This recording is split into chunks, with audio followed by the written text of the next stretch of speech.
தொலைக்காட்சி ஊடகங்கள் எல்லாருக்கும் இந்த படத்தை புரிஞ்சுக்கிட்டு இந்த படத்தை பற்றி அத்தனை வரிகள் அத்தனை பாராட்டு வரிகள் எழுதி இந்த படத்தை கொண்டாடினவங்க எல்லாருக்கும் முதல்ல நன்றி. அதே சமயத்தில் உலகத்தில் எங்கிட்டோ சின்ன சின்ன ஒரு மூலைகள் இருந்து இந்த படத்தை பற்றி இந்த படத்தை ரசிச்சு இந்த படம் என்ன தாக்கத்தை அவங்க மேலே ஏற்படுத்தியிருக்குன்னு தொடர்ந்து ஒரு மீம்ஸாகவும் பதிவுகளாகவும் ரீல்ஸாகவும் போட்டுட்டே இருக்கிற தமிழ் சினிமாவின் ரசிகர்கள் உங்க எல்லாருக்கும் இந்த தருணத்தில் நான் நன்றி சொல்லிக்கிறேன். எனக்கு நன்றி சொல்ல முடியல, அவ்வளோ பேர் இந்த படத்தை பாராட்டியிருக்கீங்க, புரிஞ்சுக்கிட்டு இருந்தீங்க, எனக்கு ரொம்ப நன்றி.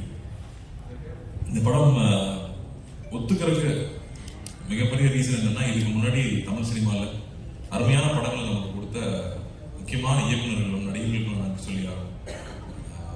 Balachander sir, K Viswanath sir, Babu Mahendra sir, Mahendran sir, Kamal sir, அவங்களாம் நம்ம சின்ன வயசுல அவங்க வெறும் உறவுகளை வச்சு கதைகள் பண்ணி அதை ரசிக்க வச்சு அது தூங்க விடாம பண்ணியிருக்காங்க. அந்த மாதிரி படங்கள் நமக்கு கிடைக்காதான்னு இயங்குறப்போ அப்படி ஒருத்தர் கதை எழுதியிருக்காரு. அந்த கதையை எப்படி மிஸ் பண்றது? எனக்கு மெட்ராஸ் வெற்றி விழாவில் பத்திரிகை எல்லாரும் நான் சந்திச்சப்ப ஞாபகம் இருக்கு. நல்ல படங்களை தேர்ந்தெடுத்து பண்ணுங்க, நீங்க பருத்திகளில் ஸ்டார்ட் பண்ணியிருக்கீங்க, நீங்க பொழுதுபோக்கு படம் பண்ணுங்க, நல்ல படங்கள் தேர்ந்து பண்ணீங்கன்னு எனக்கு சொல்லியிருந்தீங்க. மறக்கவே மாட்டேன். அதுல நான் என்னுடைய பாதையை நான் தேர்ந்தெடுத்த படங்கள் உங்களுக்கு தெரியும். இந்த படம் வரும்போதும் இந்த படம் பண்ண வேண்டிய படம். இது இந்த படம் எவ்வளோ ஒரு உரையாடல்களை உருவாக்கியிருக்கு, எத்தனை பேர் ரிஃப்ளெக்ட் பண்ண வச்சிருக்கு. ஒரு கலை படைப்புக்கும் நல்ல கலை படைப்புக்கும் முதல் விஷயமே இந்த உரையாடல் ஏற்படுத்துறது, ஒரு விவாதத்தை ஏற்படுத்துறது. அப்படி அவ்வளோ விஷயங்களை இந்த படம் பேச வச்சிருக்குங்கிறதுக்கு இந்த படத்தோடைய வெற்றிக்கு ஒரு மிகப்பெரிய முக்கியமான ரீசன். அப்படி சினிமாங்கிறது பொழுதுபோக்கு மட்டும் இல்லை, எல்லா கலை அம்சத்தையும் சேர்ந்த ஒரு கலைப்படைப்புன்னு காமிச்சுக்கிறதுக்கு எப்பாதான் நல்ல படங்கள் அமையும். அப்படி ஒரு படமா தான் நான் பார்க்கணும். அதே சமயத்துல இன்னைக்கு ஒரு 30 அவ்வளவு இருக்கிறவங்க, வாழ்க்கையில கொஞ்சமாவது கஷ்டத்தை பார்த்தவங்க, அவங்க எல்லாருக்கும் இந்த படம் நிச்சயம் புரியும்னு நம்பினேன். அண்ட் இன்னைக்கு இருக்கிற ஒரு மன ஓட்டம் இருக்கு இல்லையா, ஒரு செகண்ட் வேர்ல்டு வார்க்கு அப்புறமா ஒரு சமுதாயம் வளர்ந்துருக்கும், அவங்களோட எண்ண ஓட்டங்கள் நிறைய இருந்திருக்கும். அதுக்கப்புறமா இருந்தவங்களோட எண்ண ஓட்டங்கள் இருக்கு. நம்ம ஒரு தொழிலுக்காக சிட்டிக்கு வந்துட்டோம், அதுக்கப்புறம் பார்த்தா சொந்தங்களை விட்டு போயிடுறோம், நம்மளுடைய கலாச்சாரத்தை விட்டு போயிடுறோம், நம்மளுடைய சரித்திரத்தை மறந்துடுறோம் அப்படின்னு நிறைய விஷயங்கள் நம்ம மனசுல ரொம்ப ஆழமா ஓடிட்டு இருக்கும். அது எல்லாத்தையும் எடுத்து கண்முறை நிக்க வச்ச மாதிரி இந்த கதை இருந்துச்சு. அப்ப இந்த கதையை பண்ணிடணும் அப்படின்னு தோணுச்சு. அதே ரியாக்ஷன் எல்லாருக்கிட்டையும் இருக்குங்கிறத எனக்கு ரொம்ப சந்தோஷமா இருக்கு. அது அன்பை விதைச்சிட்டோம்னா போதும், அன்பு எல்லாருக்குள்ளயும் இருக்கு, அதை வெளில கொண்டு வந்தா போதும். இது ஒரு ஃபேஷனபிளான விஷயம் கிடையாது. இன்னைக்கு கான்ட்ரவர்சி தான் எல்லாரும் அதிகமா பார்ப்பாங்க. கான்ட்ரவர்சி பண்ணி போயிட்டு இருந்தாலும் முன்ன பின்ன தெரியாத ஒருத்தருக்கு ஒரு செஞ்ச உதவி, ஒரு சின்ன வீடியோ அதனோட வியூஸ் தான் ரொம்ப அதிகமா இருக்கு. ஸோ அதை எடுத்துட்டு ஒரு கதையை எழுதிருக்காரு, அதை எப்படியாவது பண்ணிடணும்னு ஆசைப்பட்டோம். அப்போ 2D கொண்டு போய் கொடுத்தோம்னா தான் இந்த முழுமையா எந்த ஒரு டிஸ்டர்பன்ஸ் இல்லாம அழகா சேரும். நம்ம அதுக்கேற்ற மாதிரி ராஜாக்கும் Karthikeyan team managers Senthil sir இங்க எல்லாருக்கும் பெரிய நன்றி சொல்லணும். ஏன்னா அப்படி கவனிச்சுட்டாங்க. எல்லாமே நைட் ஷூட்டு கூடயே இருந்து எந்த ஒரு இடையூறு இல்லாம அந்த ஷூட்டிங் கண்டினியூஸா முடிஞ்சதுக்கு அந்த ப்ரொடக்ஷனுக்கு ஒரு பெரிய நன்றி சொல்லணும். அதுக்கப்புறம் ஒவ்வொரு டெக்னீஷியன்ஸும் 96 ஒரு படத்தை ஏற்கனவே எல்லாருமே ப்ரூவ் பண்ணிட்டாங்க, எல்லாரும் அவங்களோட ரசிகர்களா இருக்கும். ஆனா திரும்ப அதே டீம் இன்னொரு படம் எடுக்கிறாங்கன்றப்போ அவங்க எல்லாரும் ஒரு குடும்பமா உட்காந்து அந்த ஓனர்ஷிப் எடுத்துக்கிட்டு ஒவ்வொரு டிபார்ட்மெண்ட்டும், நான் ஒவ்வொரு டிபார்ட்மெண்டா சொல்லணும்னா எடிட்டிங் எடுத்துட்டோம்னா எங்க எடிட் பண்ணிருக்காங்கன்னே தெரியாத அளவுக்கு அவ்வளோ ஸ்மூத்தா கொண்டு போறது அவ்வளவு ஈஸியா இல்லை. அந்த உரையாடலுக்கும் கற்பனையா இருக்கிற இந்த பழைய கால காட்சிகளுக்கும் ஜம்பே இல்லாம அவ்வளவு ஸ்மூத்தா கொண்டு போனது. கோவிந்த் பஸ்லோட இசை மாடை பார்க்கும்போது அது ஒரு தெய்வம் மாதிரி தெரியுது நம்ம கண்ணுக்கு. ஒரு சைக்கிள் பாக்குறப்போ அது விலை மதிப்பு இல்லாத ஒரு பழைய சைக்கிளுக்கு அவ்வளவு ஒரு வேல்யூ இருக்குங்கிறது. என் கசன் சொல்றான், அந்த படம் பார்த்துட்டு ஒரே ஒரு நாள் அண்ணா கூப்பிட்டு நீ நான் பாத்துக்கலாம்னு சொன்னாரு.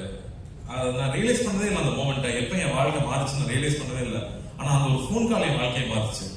அப்படி நம்ம யாருக்குமே நம்மள அறியாம பண்ண உதவி அவங்க லைஃபையே மாற்ற முடியும்னு சொன்னா நம்ம தெரிஞ்சு எவ்வளவு உதவி பண்ணலாம் அப்படின்னு அவனுக்கு அவ்வளவு மைண்ட்ல ஓடிட்டே இருந்துச்சுன்னு சொல்றான். அப்படி எல்லாருடைய மனசாட்சியா எல்லாரையுமே இந்த படம் கேள்வி கேட்க வச்சுட்டு இருக்குன்னா அதுக்கு அந்த இசை கொடுக்குற வேல்யூ இருக்கு இல்லையா, அது அவ்வளவு முக்கியமா நான் பார்த்தேன். கேமரா ஒர்க்கா மகி எப்ப வேலை செஞ்சாருன்னே தெரியல, தள்ளிதான் இருப்பாப்ல, கிட்டே வரமாட்டாங்க. ஒரு கிட்ட கேமரா வச்சு இது சினிமான்னு காமிக்கிற மாதிரி ஒரு காட்சி கூட இல்லை, எல்லா இடத்துலயும் தள்ளி இருப்பாங்க. ஏன் இந்த படத்துல இந்த ட்ராலி ஷாட்டு, இந்த ஜிம்மி ஜிப்பி இதெல்லாம் யூஸ் பண்ணவே மாட்டீங்களா அப்படின்னு எந்த இடத்துலயும் சினிமான்னு தெரிஞ்சிடக்கூடாதுங்கிறதுக்காக கேமரா தள்ளியே இருக்கும். எங்க கிட்டே வந்ததே இல்லை. ஒரு நாள் கூட நானும் சார் நடிக்கிறப்போ நாங்க நடிச்சிட்டு இருக்கோம், ஒரு உணர்வே இல்லை. நாங்க 2 பேர் பேசிட்டு இருக்கோம், ரொம்ப நெருக்கமா நம்ம கிட்ட இருக்கிறப்போ தான் நம்மளோட எல்லா விஷயங்களும் பகிர்ந்துக்கும். அப்படி எல்லா விஷயம் பகிர்ந்துக்கிறதுக்கான ஒரு ஆப்பர்ச்சுனிட்டி வந்து அந்த கதையில இருந்திருந்தாலும் அதுக்கான சூழலை வந்து அவ்வளவு ஏற்படுத்தி கொடுத்துருந்தாங்க. லைவ் சவுண்டா இருக்கணும், எல்லாரும் பின் ட்ராப் சைலன்ஸ்ல இருப்பாங்க. அதுக்கு வந்து அசிஸ்டன்ட் டைரக்டர்ஸ்க்கும் அசிஸ்டன்ட் கேமராமேனுக்கும் நன்றி சொல்லணும். அந்த செட்டை அப்படியே வந்து அந்த அமைதியை மெயின்டைன் பண்ணதுக்கு. இல்லாட்டி இந்த படம் பண்றது அவ்வளோ ஈஸி இல்லை. இல்லாட்டி அந்த மாதிரி ஒரு ஜோன் அவுட்டா உள்ள போய் நம்மளுடைய சரித்திரமும் நம்ம சமூகத்தில் நடக்கிற நிகழ்ச்சிகளும், ஏன்னா நமக்கு வராத வரைக்கும் இது பிரச்சனைன்னு தான் நம்ம வாழ்ந்துட்டு இருக்கோம். ஆனா வந்து உன்னை சுத்தி இருக்கிற விஷயம் இன்னைக்காக உன்னை பாதிக்கும் அப்படிங்கிறது வந்து நமக்கு பின்னாடி தான் இருக்கும். ஆனா ஒருத்தர் அதை எடுத்து நம்ம கண்ணு முன்னாடி பேசுறான் இல்லையா, அப்பதான் அதனோட சீரியஸ்னஸ் நமக்கு புரியுது. அந்த மாதிரி விஷயங்களை பகிர்ந்துக்கிறது வந்து எனக்கே ஒரு படிப்படியா இருந்துச்சுன்னு சொல்லலாம். அண்ணா அடிக்கடி சொல்லுவாங்க, லார்ஜ் ஆர்டடா இருக்கு, உன்னால எவ்வளவு பெருந்தன்மையா இருக்க முடியுமோ இது அப்படின்னு அடிக்கடி சொல்லிட்டே இருப்பாங்க. அப்படி பெருந்தன்மையா இருந்தாலும் சில முடிவுகள் எடுக்க முடியும், சில தருணங்களை முக்கியமான முடிவுகள் எடுக்க முடியும். அப்பதான் எல்லாருமே அன்பா இருக்க முடியும். நம்ம மேல கோவப்பட்டவங்க மேலே நம்ம அன்பா இருக்க முடியும். அந்த மாதிரியான சூழல் இந்த படம் திருப்பி எனக்கு ஏற்படுத்தி கொடுத்துன்னு சொல்லலாம். ராஜா சொன்ன மாதிரி நம்ம ஊர்ல சொந்தக்காரங்க இருப்பாங்க, சமரான ஊருக்கு நான் போயிடுவேன், அவங்க தகுதிக்கு மீறி நம்ம கவனிப்பாங்க. அது நம்ம மெட்ராஸ்க்கு வர பசங்க, அதனால இவங்க நல்ல பிஸ்கட் தான் சாப்பிடுவாங்க, ஒரு நல்ல வாழைப்பழம் வாங்கி வைக்கணும்னு அவங்க தகுதிக்கு மீறி கவனிச்சுப்பாங்க.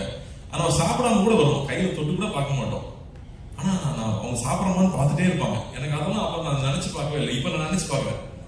நம்ம மேல எந்த எதிர்பார்ப்பும் இல்லாம நம்ம மேல அன்பு காட்டினவங்களை நம்ம வந்து அங்கீகரிக்கிறோமா, அதை திருப்பி கொடுக்குறோமா அப்படின்னு திரும்ப யோசிச்சு பார்க்கிறேன். அப்போ அது திரும்ப ஞாபகப்படுது, திரும்ப ஊருக்கு போனா அவங்க வீட்டுக்கு போய் உட்காந்து ஒரு வாய் சாப்பிட்டு வரணும்னு சொன்னது. ஸோ அந்த மாதிரி உணர்வுகள் எல்லாம் வந்து நம்ம இழந்துட்டோமா இல்லை மறந்துட்டோமா, இந்த படம் திரும்பி அதை ஏற்படுத்துது.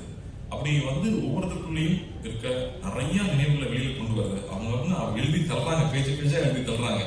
ஸோ அது ரொம்ப சந்தோஷமா இருக்கு, இந்த படத்தை புரிஞ்சுக்கிட்டாங்க அப்படின்னு. சரி, நம்ம மாநிலத்தில் மட்டும்தான் ஓடுதான்னு பார்த்தா ஆந்திராலையும் நல்லா அதே ரெஸ்பான்ஸ் இருக்குது, கேரளாவில் போனோம் அதே மாதிரி இருக்கு. வெளிநாட்டில் இருக்கிறவங்க இன்னும் பயங்கரமா கொண்டாடுறாங்க, ஏன்னா அவங்க ரொம்ப தூரத்தில் இருக்காங்கன்றப்ப அவங்களுக்கு வேல்யூ ஜாஸ்தி தெரியுது. ஸோ எதுக்காக இந்த படம் எடுத்தோம், என்ன சொல்ல முயற்சி பண்ணணுமோ அது போய் சேர்ந்துருக்கு.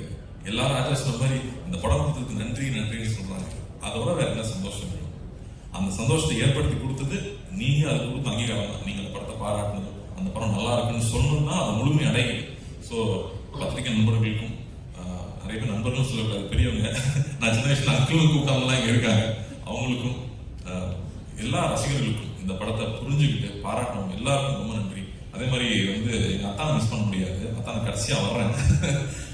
பட் பிரேம் அவரு எழுத்து வந்து ஒரு ஹிஸ்டாரிக்கல் ஒன்று வச்சிருக்காரு, சிக்கன் அப்டேட்டா கொடுத்தாரு, ஒரு ஹிஸ்டாரிக்கல் ஒன்று வச்சிருக்காரு. அது நடைய படிச்சு முடிச்சதுக்கு அப்புறமா யாரையா நீன்னு கேட்கிற அளவுக்கு மரியாதை தான் போயிடும்ல. ரொம்ப பிடிச்சி போச்சுன்னா, டேய் யாரா நீ எப்படா அப்படி எழுதுற, எனக்கு அவருக்கு ஒரே வயசு தான், நெக்ஸ்ட் டைம் டை அடிச்சிட்டேன். அந்த அளவுக்கு வந்து நம்ம அவ்வளவு அப்படி ஒரு நடை அவரோட எழுத்துல இருக்கிறது வந்து பிரமாதமா இருந்துச்சு. அது எப்ப நீங்க எழுதி முடிப்பீங்கன்னு நான் வெயிட் பண்ணிட்டு இருக்கேன். உங்களுக்கு ரொம்ப கேப் விடாம எழுதி முடிங்க.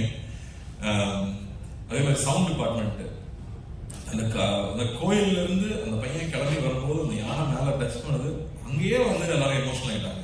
அப்படி வந்து ஒரு ஒரு சரியான ஒரு காட்சியும் சரியான ஒரு இசை மட்டுமே ஒருத்தரை வந்து அளவிக்க முடியுமா அப்படிங்கறது வந்து மறுபடியும் எனக்கு ஒரு லெசனாவே இருந்துச்சு இந்த படத்துல. அது என்னால ஃபர்ஸ்ட் உணர முடியல, தியேட்டர்ல பாக்குறப்ப தான் நான் உணர்றேன். ஸோ அப்படி வந்து நுணுக்கி ஒவ்வொரு டெக்னீஷியன்ஸும் இந்த படத்தை வேலை செஞ்சது அருமை நமக்கு தெரியுது. வெகு சில பாடல்கள்லாம் வந்து நமக்குள்ள போய் நம்மளை வந்து பாட வைக்கணும், நமக்குள்ள போய் நம்ம செய்ய வைக்கணும். அந்த மாதிரி இந்த படத்தில் இருக்கிற பாடல்கள் நான் கேட்டே இருப்பேன். இந்த படத்துல வந்து 96 மாதிரி ஹிட் சாங்லாம் இல்லையா? ஆமா பிரதர், இந்த படத்தில் லவ் சாங்லாம் போட முடியாது அப்படின்னு சொல்லிட்டாரு முதல்ல.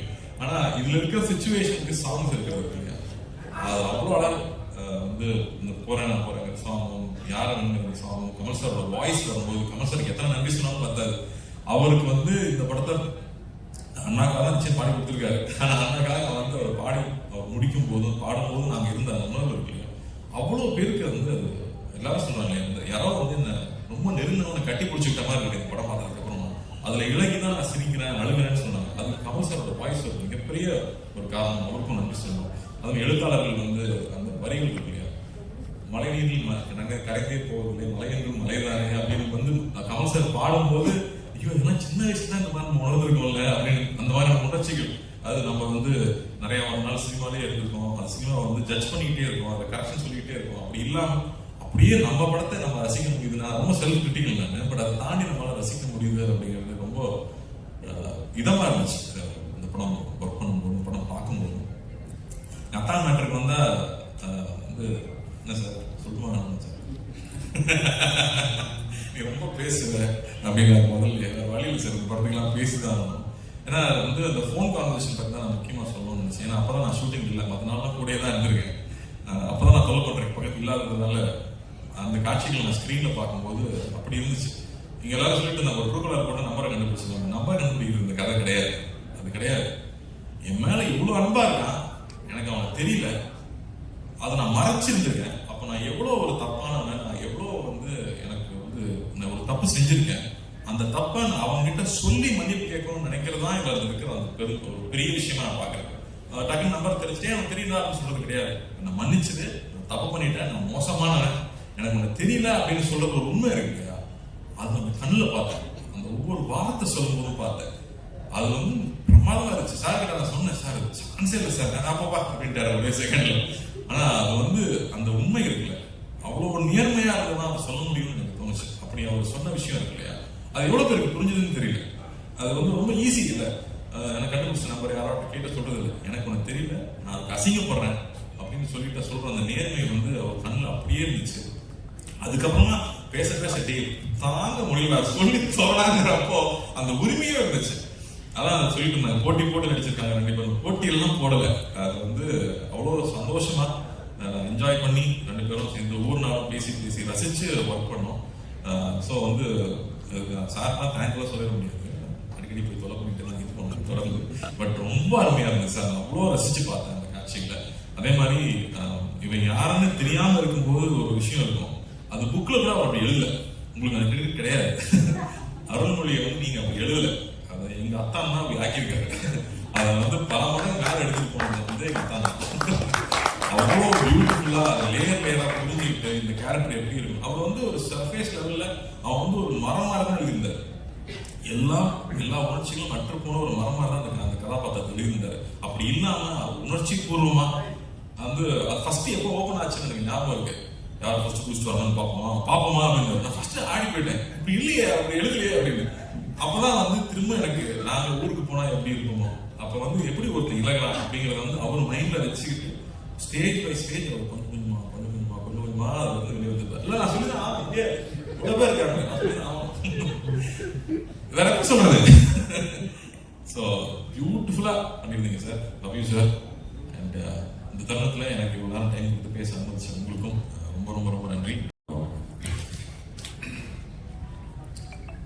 நான் படம் ரிலீஸ் ஆகிறதுக்கு முன்னாடி ஆடியோ ஃபங்க்ஷனில் சில இன்டர்வியூஸில் பர்சனலாக மீட் பண்ணும்போது எங்கள் டீம் எல்லாருக்கும் பர்சனலாக தேங்க்யூ சொல்லியிருக்கேன்.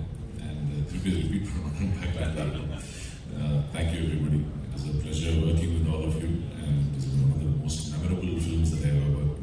So each and every one of you thank you so much. Release ஆகும்போது இந்த படம் ரிலீஸ் ஆகும்போது நான் இங்கே இல்லை, கொஞ்சம் ப்ரொமோஷன்ஸ் முடிச்சுட்டு நான் வெளிநாடு போக வேண்டியிருந்துச்சு. ஸோ போயிட்டு நேற்று தான் வந்தேன். ஸோ படம் ரிலீஸ் ஆனதுக்கப்புறம் ரிலீஸ் ஆகிறதுக்கு சக்தி சார் யுவர் டீம் அழகாக பண்ணி கொடுத்தீங்க. So thank you very much. அதுக்கப்புறம் நான் வெளிநாட்டில் இருக்கும்போது என்னோட கனெக்ஷன் சப்போஸ் கார்த்தியோட அண்ட் பிரேம்ஸோட அண்ட் ராஜசேகரோட எல்லாம் ஃபோனில் பேசி கேட்டுக்குவேன், எப்படி எல்லாம் போயிட்டுருக்கு நல்லா போயிட்டுருக்கு. பட் மோஸ்ட் இம்பார்ட்டன்ட்லி நான் வந்து உங்கள் ரிவ்யூஸ் எல்லாம் படிக்க ஒரு வாய்ப்பு கிடைச்சிது. And thank you very much. ஏன் நடிப்பு அப்ரிஷியேட் பண்ணீங்க, அதுக்கு மட்டும் இல்லை, அதுக்கு ரொம்ப நன்றி. கார்த்திகை எவ்வளோ அப்ரிஷியேட் பண்ணீங்க, அது எனக்கு ஆக்சுவலாக எனக்கு பெருமையாக இருந்துச்சு.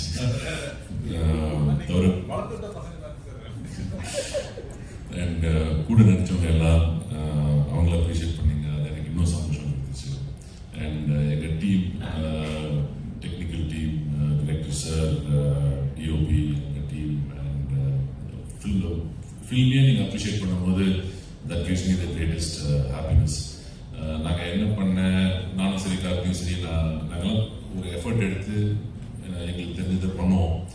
அண்ட் மோஸ்ட் இம்பார்ட்டன்ட்லி நோக்கம் என்னன்னா, படம் வந்து ஒரு டிரெக்டர் எதிர்பார்த்த மாதிரி, நாங்கள் படித்து புரிஞ்சுக்கிட்ட மாதிரி அது வெளியே வரணும்.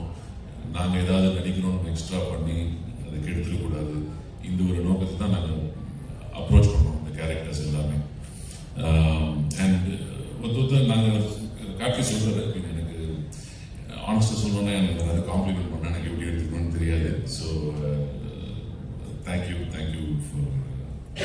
யூஸ் பண்ணி விட்டுருக்கேன். தேங்க்யூ. மனசு சொல்லணும், நாங்கள் ஒர்க் பண்ணும்போது நாங்கள் ஒரு ஐடியா வச்சுருப்போம். இந்த கேரக்டர் வந்து கேரக்டர் சொன்ன மாதிரி ஒரு கிராஃப், ஒரு ஊருக்கு வராரு வந்துட்டு இது மாதிரி ஒரு கிராஃப் இருக்குது இந்த கேரக்டருக்குன்ற மாதிரி மனசில் வச்சு தான் போவேன். பட் ஆனால் நம்ம கூட இருக்கிற நடிகர்கள் வந்து நடிக்கும் போது அது ஒருத்தரை நம்ம வந்து அப்சர்வ் பண்ணி அதை வந்து இந்த சீனுக்கு வந்து என்ன தேவைப்படும், இதை நம்ம கம்மி பண்ணிக்கணும், இல்லை இதை நம்ம காம்ப்ளிமெண்ட் பண்ணணும், அது மாதிரி ஒரு டீம் ஒர்க்காக தான் ஒர்க் பண்ணுறேன். நான் வந்து எப்போவுமே யாரையும் கம்பீட் பண்ணுறதுக்காக நான் ஒர்க் பண்ணல. உங்களுக்கே தெரியும், நான் ஒரு படம்லாம் பண்ணுறது இல்லை, நான் காம்படிஷன்லேயே இல்லை, ரேஸ்லேயே இல்லை. நான் வந்து ஒர்க் என்ஜாய் பண்ணுறதுக்காக நான் பண்ணுறேன். இது மாதிரி ஒரு என்வாயன்மெண்ட்டில் வந்து ஒர்க் பண்ணுறது வந்து நிஜமாகவே என் லைஃப்பில் ஒரு வெரி மெமரபிள் எக்ஸ்பீரியன்ஸ். இந்த மாதிரி ஒரு ஃபிலிமில் வந்து இந்த ஷூட்டிங் எக்ஸ்பீரியன்ஸே ரொம்ப என்ஜாய் பண்ணி பண்ணோம். அது தவிர இந்த ஆடியன்ஸ் வந்து இதை கொண்டாடும் போது இன்னும் ரொம்ப சந்தோஷமாக இருக்கும். அண்ட் அவங்க எல்லாத்துக்கும் நீங்கள் வந்து இதை வந்து ஒரு அழகான ஒரு ரிவ்யூ கொடுத்து எடுத்துகிட்டு போய் நிறைய டீட்டெயில்டாக எழுதிருந்தீங்க.